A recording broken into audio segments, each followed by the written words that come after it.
ಬಂಧುಗಳೇ ಎಲ್ರಿಗೂ ಜೈ ಭೀಮ್ ನಮ್ಮ ಬುದ್ಧಾಯ. ಏನ್ ಈ ದಿವಸ ಸರ್ವೆ ನಂಬರ್ ಚನ್ನಪಲ್ಲಿ ಸರ್ವೆ ನಂಬರ್ 7/1 ನಾವು ಇವತ್ತು ಇಲ್ಲಿ ನಿಂತ್ಕೊಂಡಿದೀವಿ. ಮೊದಲಿಗೆ ನಮ್ಮ ದಲಿತ ಸಂಘಟನೆಗಳ ವತಿಯಿಂದ ಮಾಧ್ಯಮ ಮಿತ್ರರಿಗೆ ಧನ್ಯವಾದಗಳು ಹೇಳ್ತಾ, ಈ ಒಂದು ಸರ್ವೆ ನಂಬರ್ ಅಲ್ಲಿ ಏನ್ ನಿಂತ್ಕೊಂಡಿದೀವಿ, ಏನಕ್ಕೆ ಪ್ರೆಸ್ ಮೀಟ್ ಮಾಡ್ತಾ ಇದ್ದೀವಿ, ಯಾವ ವಿಚಾರವಾಗಿ ಮಾತಾಡಿದೀವಿ ಅಂತ ಮಾತಾಡ್ಬೇಕಂತ ನಾವು ಇಲ್ಲಿ ಸೇರಿದ್ದೀವಿ. ಇದು ಚನ್ನಪಲ್ಲಿ ಸರ್ವೆ ನಂಬರ್ 7. ಸುಮಾರು ವರ್ಷಗಳ ಹಿಂದೆ ಅಂದ್ರೆ 92ರಿಂದ ಆ ಕಡೆ 85-86ರಲ್ಲಿ ಸಂಪಂಗಿ ರಾಮಯ್ಯ ಅನ್ನೋರು ಈ ಜಮೀನನ್ನ ಅನುಭವದಲ್ಲಿ ಇಟ್ಕೊಂಡಿರ್ತಾರೆ. ಈ ಸಂಪಂಗಿ ರಾಮಯ್ಯ ಯಾರಂದ್ರೆ ಎನ್ನಾಗ್ನಳ್ಳಿ ಅವರವರು. ಈ ಅನುಭವದಲ್ಲಿರುವಾಗ ಸಮಯದಲ್ಲಿ ಸರ್ಕಾರದಿಂದ ಅವ್ರಿಗೆ ಕಮಿಷನ್ ಆಗ್ತಾರೆ. ಕಮಿಷನರು ಮತ್ತೆ ತಹಸೀಲ್ದಾರು ಅವರೆಲ್ಲ ಬಂದು ಸಂಪಂಗಿನ ರಾಮಯ್ಯನವರು ನೀವು ಎಷ್ಟು ಜಮೀನು ಉಳ್ಕೊಳ್ತಾ ಇದ್ರೆ, ಎಷ್ಟು ಜಮೀನಲ್ಲಿ ಅನುಭವದಲ್ಲಿ ಇದ್ದೀರಾ ಅಂತ ಕೇಳ್ತಾರೆ. ಅವರು ನೋಡಿ ಸ್ವಾಮಿ ಇಷ್ಟು ಇದರಲ್ಲಿ ನಾನು ಇದ್ದೀನಿ ಅಂತ ಆ ಜಮೀನನ್ನ ತೋರಿಸ್ತಾರೆ. ಆ ಜಮೀನ ತೋರಿಸಿದ್ರೆ ಆ ಜಮೀನು 3 ಎಕರೆ 17 ಗುಂಟೆ. ಇದು ಟೋಟಲ್ ಇರೋದು ಜಮೀನು 8 ಎಕರೆ 25 ಗುಂಟೆ. ಅದರಲ್ಲಿ 3 ಎಕರೆ 17 ಗುಂಟೆ ಬಂದು ಸಂಪಂಗಿನ ರಾಮಯ್ಯನವರಿಗೆ ಮಂಜೂರು ಮಾಡ್ತಾರೆ, ಗ್ರಾಂಟ್ ಮಾಡ್ತಾರೆ. ಸರ್ಕಾರದಿಂದ ಗ್ರಾಂಟ್ ಆಗುತ್ತೆ ಅವ್ರಿಗೆ 3 ಎಕರೆ 17 ಗುಂಟೆ. ಮಿಕ್ಕಿದ್ದು 5 ಎಕರೆ 8 ಗುಂಟೆ ಸರ್ಕಾರ ವಶಪಡಿಕೊಳ್ಳುತ್ತೆ. ಸರ್ಕಾರ ಜಮೀನು ಸರ್ಕಾರಕ್ಕೆ ಬರುತ್ತೆ. ಅವಾಗ ಸರ್ಕಾರ ಬಂದ ಮೇಲೆ, ಸರ್ಕಾರಕ್ಕೆ ಆದ್ಮೇಲೆ 5 ಎಕರೆ 8 ಗುಂಟೆ ಸರ್ಕಾರಕ್ಕೆ ಬಂದ ಮೇಲೆ ಈ 3 ಎಕರೆ 17 ಗುಂಟೆ ಸಂಪಂಗಿನ ಮಾರ್ಕೊಂಡ್ಬಿಡ್ತಾರೆ. ಮಾರ್ಕೊಂಡ್ ಬಿಡ್ತಾರೆ. ಅದನ್ನ ಮಾರ್ಕೊಂಡ್ಬಿಟ್ಟು ಸೈಲೆಂಟ್ ಆಗಿ ನಿಂತೋಗ್ಬಿಡ್ತಾರೆ. ಸೊ ಅದಾದ್ಮೇಲೆ 1992ರಲ್ಲಿ ಇದು ಸರ್ಕಾರ ಜಮೀನು ಅಂತ ನಮ್ಗೆ ಗೊತ್ತಾಗುತ್ತೆ. ಅದು ಯಾವ ರೀತಿ ಗೊತ್ತಾಗುತ್ತೆ ಅಂದ್ರೆ, ಆಗಿನ ಗೋವಿಂದ ರೆಡ್ಡಿ ಅನ್ನೋರು ಸೆಕ್ರೆಟರಿ ಆಗಿರ್ತಾರೆ, ವಿಲೇಜ್ ಅಕೌಂಟರ್ ಆಗಿರ್ತಾರೆ. ಆವಾಗ ಶ್ರೀಣ್ಣನವರು ಆಫೀಸ್ಗೆ ಹೋಗ್ತಾರೆ. ಆಫೀಸ್ಗೆ ಹೋದಾಗ ಈ ಸರ್ವೆ ನಂಬರ್ 7/1 ಸರ್ವೆ ನಂಬರ್ ಬಂದು ಸರ್ಕಾರದ್ದು ಅಂತ ಪಾನಿ ಇರುತ್ತೆ. ಆ ಸಮಯದಲ್ಲಿ ಇವರೆಲ್ಲ ತಿಳ್ಕೊಂಡು ಶ್ರೀಣ್ಣಣ್ಣ, ನರಸಿಂಹಣ್ಣ, ಕೃಷ್ಣಪ್ಪ, ರಾಯಡಳ್ಳಿ ಕೃಷ್ಣಪ್ಪ, ಕೆಲವು ಎಲ್ಲಾ ದಲಿತ ಸಂಘಟನೆಗಳ ಮುಖಂಡರು ತಿಳ್ಕೊಂಡು 92ರಲ್ಲಿ ಇಲ್ಲಿ ಗುಡಿಸಲಾಗ್ತಾರೆ. ಈ ಗುಡಿಸಲಾಗದಾಗ ಸುಮಾರು 100-105 ಜನ ಘಟಕಂನಹಳ್ಳಿ ಗ್ರಾಮ ಪಂಚಾಯತಿ ಅವರು ಮತ್ತೆ ಕಂಸೂರು ಗ್ರಾಮ ಪಂಚಾಯತಿ ಅವರು, ಈ ಎಲ್ಲಾ ಊರುಗಳಲ್ಲಿ ಸೇರಿ ಒಂದು ಸುಮಾರು 100-105 ಜನ ಗುಡಿಸಲಾಕೊಂಡು ಜೀವನ ಮಾಡಕ್ಕೆ ಪ್ರಾರಂಭ ಮಾಡ್ತಾರೆ. ನಿವೇಶನ ರಹಿತ ಬಡವರು 92ರಿಂದ ಅವರು ಗುಡಿಸಲಾಕೊಂಡು ಸುಮಾರು. ಆಗ ನಮ್ಮ SP ಸಾಹೇಬರು ಬಂದು ಭಾಸ್ಕರ್ ರಾವ್ ಅಂತ, ನಮ್ಮ ತಹಸೀಲ್ದಾರ್ ಅವರು ಬಂದು ಚಿಕ್ಕನರಸಿಂಹಯ್ಯ ಅಂತ, ಬಂಗಾರಪೇಟೆ ತಾಲೂಕು ಅದಿದ್ದು, KL ತಾಲೂಕು ಅಲ್ಲ ಅವಾಗ. ಆ ಸಮಯದಲ್ಲಿ ಅನುಕೂಲ ಮಾಡ್ತಾರೆ. ರೇಣುಕಾ ಸಿದಂಬರಂ ಅಂತ ತಹಸೀಲ್ದಾರ್ ಅವರು ಇರ್ತಾರೆ, DC ಅವರು ಇರ್ತಾರೆ, ಸಾರಿ ಜಿಲ್ಲಾಧಿಕಾರಿ ಆಗಿರ್ತಾರೆ. ಆ ಸಮಯದಲ್ಲಿ ದಲಿತರಿಗೆ ಅನುಕೂಲವಾಗಿ ಇಲ್ಲ 100-150 ಜನ ಗುಡಿಸಲಾಕೊಂಡಿದ್ರೆ ದಲಿತರ ಪರವಾಗಿ ನಿಂತ್ಕೊಳ್ತಾರೆ. ಸರ್ಕಾರ ನಿಂತ್ಕೊಳ್ಳುತ್ತೆ, ಯಾರು ಅಬ್ಜೆಕ್ಷನ್ ಮಾಡಲ್ಲ, ಯಾರು ತೊಂದರೆ ಮಾಡಲ್ಲ. ಗುಡಿಸಲಾಗಿದ್ದಾಗ ಕೆಲವು ದಿನಗಳು ಸುಮಾರು ವರ್ಷಗಳ 1 ವರ್ಷ ಕಾಲ ಇಲ್ಲಿ DRN ಇತ್ತು. Every dream deserves a strong boundary. Every family deserves complete security. Tom Michael Compound Walls brings you high-quality precast concrete walls that protect what matters most. Beautiful designs, long-lasting durability, and fast installation, all at an affordable price. Build with confidence. Call 8861091077 today for a free site visit. ಏನಾದ್ರು ಬೇರೆಯವರು ಬಂದು ತೊಂದರೆ ಮಾಡ್ತಾರಾ, ಸರ್ಕಾರದ ಬೇರೆಯವರು ಬಂದು ಯಾರಾದ್ರೂ ದೂಸಗಳಿಗೆ ತೊಂದರೆ ಮಾಡ್ತಾರಂತ DRO ಇಲ್ಲಿ ನಮ್ಗೆ ಪ್ರೊಟೆಕ್ಷನ್ ಕೊಟ್ಟು 1 ವರ್ಷ ಹಂಗೆ ಮುಂದುವರಿಸಿತು. ಸರ್ಕಾರ ಗುಡಿಸಲಾಕೊಂಡು ಬದುಕೊಳ್ಳಿ ಬಡವರು ಅಂತ ಬಿಟ್ಕೊಡ್ತು. ಸೊ ಅದಾದ್ಮೇಲೆ ಸುಮಾರು ವರ್ಷಗಳು ನೋಡಿ, ಅಲ್ಲೊಂದು ಗುಡಿಸಿದೆ ನೋಡಿ, 92ರಲ್ಲಿ ಆಗಿರೋ ಒಂದು ಗುಡಿಸಲು. ಅದು ಕೆಲವರು ಗುಡಿಸಲಾಕೊಂಡಿದ್ದೀರಾ, ಮೂಲಭೂತ ಸೌಕರ್ಯ ಇಲ್ಲ ಅವಾಗ. ಆ ಟೈಮಲ್ಲಿ ಕರೆಂಟ್ ಇಲ್ಲ, ನೀರಿನ ವ್ಯವಸ್ಥೆ ಇಲ್ಲ, ದಾರಿಗಳಿಲ್ಲ, ರಸ್ತೆಗಳು ಏನೂ ಇಲ್ಲ. ಇಲ್ಲಿ ಬರೀ ಕಾಡಿದ್ದಂಗಿತ್ತು. ಮೂಲಭೂತ ಸೌಕರ್ಯಗಳು ಇಲ್ಲ ಅಂತ ಹೇಳ್ಬಿಟ್ಟು ಕೆಲವರು ವಲಸೆ ಹೋದ್ರು, ಕೆಲವರು ಇಲ್ಲೇ ಉಳ್ಕೊಂಡ್ರು. ಸೊ ಇದಾದ್ಮೇಲೆ ಹೀಗೆ ನಡ್ಕೊಂಡ್ ಬರ್ತಾ ಇದ್ದಾದ್ರೆ ಕೆಲವರು ಈ ಜಾಗವನ್ನ ಒತ್ತುವರಿ ಮಾಡ್ಕೊಂಡ್ರು. ಭೂ ಮಾಲೀಕರು ಕೆಲವರು ಒತ್ತುವರಿ ಮಾಡ್ಕೊಂಡ್ರು. ಒತ್ತುವರಿ ಮಾಡ್ಕೊಂಡಾಗ ನಾವು ಸಂಘಟನೆಯವರೆಲ್ಲ ಸೇರಿ ಸರ್ವೇಗಾಗಿದ್ವಿ. ಸರ್ವೇಗಾಗಿದ್ರೆ ಆಗ ನಮ್ಮ ಸುಜಾತಾ ಮೇಡಮ್ನವ್ರು ಇದ್ರು, ತಹಸೀಲ್ದಾರ್ ಅವರು ಸುಜಾತಾ ಮೇಡಮ್ನವ್ರು ಇದ್ರು. ಸರ್ವೆ ಮಾಡಿ ಒತ್ತುವರಿನ ತೆರವುಗೊಳಿಸಿದ್ರು. ಈಗಲೂ ಕೆಲವು ಒತ್ತುವರಿ ಮಾಡ್ಕೊಂಡು 15 ಗುಂಟೆ ಅವ್ರು ಉಳ್ಕೊಂಡಿದೆ, ಅದನ್ನ ಸರ್ವೆ ಮಾಡೋಣ, ತೆರವುಗೊಳಿಸೋಣ. ಸೊ ಇದಾದ್ಮೇಲೆ 2019ರಲ್ಲಿ ಈ ಯರ್ನಾನಹಳ್ಳಿ ಗ್ರಾಮದ ನಾರಾಯಣಪ್ಪ ಅನ್ನೋರು ಬೆಮ್ಮಲ್ ಎಂಪ್ಲೆ ಅವರು. ಆ ಬೆಮ್ಮಲ್ ಎಂಪ್ಲೆ ಏನ್ ಮಾಡ್ತಾರೆ, ಈ ಯರ್ನಾನಹಳ್ಳಿ ದೇವಸ್ಥಾನದ ಕನ್ವೀನರ್ ಆಗ್ತಾರೆ. ಸೊ ಆ ಸಮಯದಲ್ಲಿ ಅವರು ಆಗಿದ್ರು ಆಗಿಲ್ಲ ನಮಗೆ ಗೊತ್ತಿಲ್ಲ, ಬಟ್ ಅವ್ರೇನ್ ಮಾಡ್ತಾರೆ, ಕೆಲಸ ಮಾಡ್ತಾ ಇರ್ತಾರೆ. ಇಲ್ಲಿ ಕೆಲವರಿಗೆ ಬೆದರಿಕೆ ಆಗ್ತಾರೆ, ಏನಂತ, ಇದು ನಮ್ಗ್ ಸೇರಿದ್ದು, ನಮ್ಮ ಊರಿಗೆ ಸೇರಿದ್ದು ಅಂತ ಹೇಳ್ಬಿಟ್ಟು ಇಲ್ಲ ಬಡವರಿಗೆಲ್ಲ ಧಮಕಿ ಹಾಕ್ತಾರೆ. ಕೆಲವರು ಇಲ್ಲಿಂದ ಓಡಿಸ್ತಾರೆ ಕಂಪ್ಲೇಂಟ್ ಕೊಡ್ಸಿ. ಈ ವಿಚಾರ ತಿಳ್ಕೊಂಡು ನಾವು SP ಆಫೀಸಲ್ಲಿ ಕಂಪ್ಲೇಂಟ್ ಕೊಡ್ತೀವಿ. ಯಾರ ಮೇಲೆ? ನಾರಾಯಣಪ್ಪನ ಮೇಲೆ ಕಂಪ್ಲೇಂಟ್ ಕೊಡ್ತೀವಿ. ಈ ತರ ಬಡವರನ್ನ ಗುಡಿಸಲಾಕೊಂಡಿರೋವನ್ನ ಇಲ್ಲಿಂದ ಓಡಿಸ್ತಾ ಇದ್ದಾರೆ, ದಯವಿಟ್ಟು ಇವ್ರ ಮೇಲೆ ಕಾನೂನು ಕ್ರಮ ಕೈಗೊಳ್ಬೇಕು ಅಂತ ಬೇದ್ಮಂಗ್ ಠಾಣೆಗೆ ಅವ್ರು ಕರೆಸ್ತಾರೆ. ಬೇದ್ಮಂಗ್ಲ ಠಾಣೆಗೆ ಅವ್ರನ್ನ ನಾರಾಯಣಪ್ಪನ ಕರೆಸಿ ವಾರ್ನಿಂಗ್ ಮಾಡ್ತಾರೆ, ಇದು ಸರ್ಕಾರ ಜಮೀನು, ಬಡವರು ಗುಡಿಸಲಾಕೊಂಡಿದ್ದಾರೆ, ನೀವು ತೊಂದರೆ ಮಾಡಬಾರ್ದು ಅಂತ. ಸೊ ಇದು ಅಲ್ಲಿಗೆ ಬಿಡ್ತಾರೆ ನಾರಾಯಣಪ್ಪನವ್ರು. ಬಿಟ್ಟ ಮೇಲೆ 2019ರಲ್ಲಿ ಇವರೊಂದು ಕಮಿಟಿ ಮಾಡ್ಕೊಂತಾರೆ. ಕಮಿಟಿ ಮಾಡ್ಕೊಂಡು ದೇವಸ್ಥಾನ ಕಮಿಟಿ ಮಾಡ್ಕೊಂಡು ಏನ್ ಮಾಡ್ತಾರೆ, ಕೋರ್ಟ್ಗೆ ಹೋಗ್ತಾರೆ. ಈ ಜಮೀನ್ ಮೇಲೆ ಕೋರ್ಟ್ಗೆ ಹೋಗ್ಮೇಲೆ ನ್ಯಾಯಾಲಯಕ್ಕೆ ಹೋಗ್ತಾರೆ. ನ್ಯಾಯಾಲಯಕ್ಕೆ ಹೋದ್ರೆ ಯಾರನ್ನ ಪಾರ್ಟಿ ಮಾಡ್ತಾರೆ ಅಂದ್ರೆ ಕಮಿಷನರ್ನ ಮತ್ತೆ ತಹಸೀಲ್ದಾರ್ನ ಪಾರ್ಟಿ ಮಾಡ್ತಾರೆ. ಇವರು ಪಾರ್ಟಿ ಮಾಡ್ತು ಒಳಗಡೆನೆ ಈಗ ಈ ಕಡೆ ಕಮಿಷನರು ಕೇಸ್ ಅಟೆಂಡ್ ಆಗಲ್ಲ, ತಹಸೀಲ್ದಾರ್ ಕೇಸ್ ಅಟೆಂಡ್ ಆಗಲ್ಲ. ತಾಲೂಕು ಆಫೀಸರ್ ಇರ್ತಕ್ಕಂಥ ಕೆಲವರು ಮುಖಾಂತರ ಸರಿಯಾದ ರೀತಿಯಲ್ಲಿ ದಾಖಲೆಗಳು ಕೊಡ್ತೀರಾ 2026, 24, 25ರಲ್ಲಿ ಡಿಗ್ರಿ ಮಾಡ್ಕೊಳ್ತಾರೆ. ಏನೋ ನಮಗ್ ಸೇರಿದ್ದು ಅಂತ ಡಿಗ್ರಿ ಮಾಡ್ಕೊಳ್ತಾರೆ. ಈ ವಿಚಾರ ತಿಳಿದು ನಾವು ತಹಸೀಲ್ದಾರ್ ಕಂಪ್ಲೇಂಟ್ ಕೊಡ್ತೀವಿ, ಜಿಲ್ಲಾಧಿಕಾರಿ ಕಂಪ್ಲೇಂಟ್ ಕೊಡ್ತೀವಿ. ಇವರಿಗೆಲ್ಲ ಕೊಟ್ಟಾದ್ಮೇಲೆ ಈಗ ಕೇಸಲ್ಲಿದೆ. ಈ ತರ ನಾರಾಯಣಪ್ಪನವರೇ ಈ ಜಮೀನನ್ನ ಲಪ್ಟಾಯಿಸ್ಬೇಕು, ಈ ಜಮೀನನ್ನ ಅವರ ಪಡ್ಕೋಬೇಕು, ಪಡ್ಕೊಂಡು ಇಲ್ಲೇನೋ ಕಮರ್ಷಿಯಲ್ ಮಾಡ್ಬೇಕು ಅಂತ ಕಮರ್ಷಿಯಲ್ ರೀತಿಯಲ್ಲಿ ನಾರಾಯಣಪ್ಪನವರೇ ಉದ್ದೇಶಪೂರ್ವಕವಾಗಿ ಸುಳ್ಳು ದಾಖಲೆಯನ್ನು ಸೃಷ್ಟಿ ಮಾಡಿಕೊಂಡು ಈ ಒಂದು ಜಾಗವನ್ನ ಲಪ್ಟಾಯಿಸ್ಬೇಕು ಅಂತ ಮಾಡ್ತಾ ಇದ್ದಾರೆ. ಈಗಿರುವಾಗ ಈ ಒಂದು ಜಾಗಕ್ಕೆ ನಮ್ಮ ದಲಿತ ಸಂಘಟನೆಗಳ ನಾಯಕರುಗಳಾದಂತ ಮೋಹನ್ ರಾಜ್ ಅವರು ಬಂದಿದ್ದಾರೆ, ಮೂ ತಿಮ್ಮಯ್ಯ ಅವರು ಬಂದಿದ್ದಾರೆ, ಮಾವಳ್ಳಿ ಶಂಕರ್ಜಿ ಅವರು ಬಂದಿದ್ದಾರೆ, ನಮ್ಮ ಎನ್ ವೆಂಕಟೇಶ್ವರ ಅವರು ಬಂದಿದ್ದಾರೆ. ಬಡವರ ಪರವಾಗಿ ಎಲ್ಲರೂ ಬಂದು ಹೋರಾಟ ಮಾಡ್ತಾ ಇದ್ರೆ ಈ ನಾರಾಯಣಪ್ಪನ ವ್ಯಕ್ತಿ ಈ ಜಮೀನನ್ನ ಲಪಡಾಯಿಸ್ಬೇಕು ಅಂತ ನೋಡ್ತಾ ಇದ್ದಾರೆ. ನಾವು ಸರ್ಕಾರದಲ್ಲಿ ಒಂದು ಮನವಿ ಮಾಡ್ತಾ ಇದೀವಿ, ಈ ವಿಚಾರ ಎಲ್ರಿಗೂ ಗೊತ್ತಾಗಬೇಕು. ಈ ಒಂದು ಜಮೀನು ಬಂದು ಈ ಜಮೀನು ಚನ್ನಪಲ್ಲಿ ಸರ್ವೆ ನಂಬರು ಯರ್ನಾನಹಳ್ಳಿಗೆ ಬರಲ್ಲ. ಇದು ಸುಮ್ಮನೆ ಯಾವುದೋ ಒಂದು ನೆಪ ಒಡ್ಡಿ ಯಾವುದೋ ಒಂದು ಸುಳ್ಳು ಡಾಕ್ಯುಮೆಂಟ್ ಸೃಷ್ಟಿ ಮಾಡಿಕೊಂಡು ಇವರು ಈ ಜಮೀನನ್ನ ಲಪಟಾಯಿಸ್ಬೇಕು ಅಂದ್ರೆ ಉದ್ದೇಶ. ಹೀಗಿರುವಾಗ ಮಾನ್ಯ ತಹಸೀಲ್ದಾರರಲ್ಲಿ ಒಂದು ಮನವಿ ನಮ್ಗೆ, ಈಗಿನ ಜನಪ್ರಿಯ ಶಾಸಕರು ನಮ್ಮ KF ತಾಲೂಕಿನ ಡಾಕ್ಟರ್ ರೂಪಕಲಾ ಶ್ರೀಧರ್ ಮೇಡಮ್ನವರು ಅಲ್ಲಿ ಒಂದ್ ಜಾಗದಲ್ಲಿ ದೇವಸ್ಥಾನ ಕಟ್ಟಿಸ್ತಾ ಇದ್ದಾರೆ. ನಮ್ಮ KF ಅಲ್ಲಿ ವೆಂಕಟಸ್ವಾಮಿ ದೇವಸ್ಥಾನ ಗಾಳಿಗೋಪುರ ಕಟ್ಟಿಸ್ತಾ ಇದ್ದಾರೆ. ಇನ್ನೊಂದು ಜಾಗದಲ್ಲಿ ಇನ್ನೊಂದು ಕಟ್ಟಿಸ್ತಾ ಇದ್ದಾರೆ.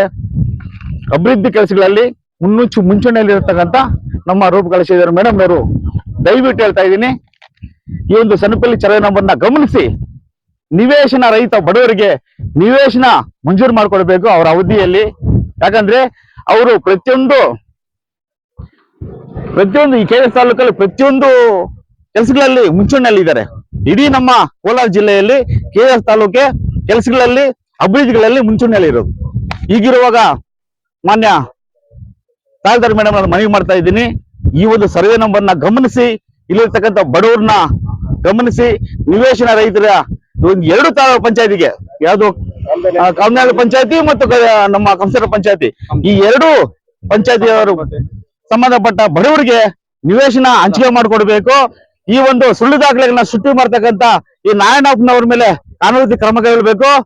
ಆ ಸುಳ್ಳು ದಾಖಲೆಯನ್ನ ರದ್ದುಪಡಿಸಿ ಈ ಒಂದು ಬಡವರಿಗೆ ಅನುಕೂಲ ಮಾಡಿಕೊಡ್ಬೇಕಂತ ನಾವು ಈ ಮಾಧ್ಯಮದ ಮುಖಾಂತರ ಈ ಒಂದು ತಮ್ಮೆಲ್ಲರ ಮುಖಾಂತರ ಮೇಡಮ್ ಮನವಿ ಮಾಡ್ತಾ ಇದ್ದೀವಿ.